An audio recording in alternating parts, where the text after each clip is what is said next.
Hello everyone, welcome back to Double Academy. आज तुम्हाला नातेसंबंध शॉर्ट ट्रिक घेऊन आलेली आहे. बघा, क्वेश्चन आहे आपलं $A, B म्हणजे A हे B चे वडील आहेत. A म्हणजे A ही B ची बहीण आहे. A*B म्हणजे A ही B ची मुलगी आहे आणि A@B म्हणजे A हा B चा भाऊ आहे. तर आपल्याला RTM ही भावंड आहे, ती नातेसाखळी आपल्याला सांगायची आहे. ठीक आहे, बघा ऑप्शन मध्ये फक्त RTM आणि RTM ला फोकस करायचं. @चा इथे अर्थ काय सांगितलेला आहे तुम्ही बघू शकता, म्हणजे भाऊ. ठीक आहे, भाऊ. आणि स्टार जे आहे, स्टारचा अर्थ तुम्हाला काय सांगितलेला आहे, मुलगी. आता भाऊ मुलगी येईल का आपल्याला भावंडामध्ये? नाही, तर ऑप्शन येणार नाही. ठीक आहे, डॉलर मध्ये काय सांगितले, वडील.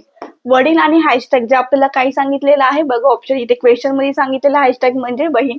वडील आणि बहीण पण येणार नाही. ठीक आहे, स्टार. नंतर आहे स्टार म्हणजे मुलगी. ठीक आहे, हॅशटॅग म्हणजे बहीण. मुलगी बहीण पण येणार नाही. ठीक आहे, आता @, म्हणजे काय, भाऊ. आणि हॅशटॅग म्हणजे काय, बहीण. तर भाऊ आणि बहीण ही भावंड आहे, त्यामुळे ऑप्शन नंबर 4 तुमचा काय ना करेक्ट येणार आहे. शॉर्ट ट्रिक आवडली असेल तर व्हिडिओला नक्कीच लाईक करायचं आहे आणि डबल अकॅडमीला सबस्क्राईब करायचं आहे. थँक्यू.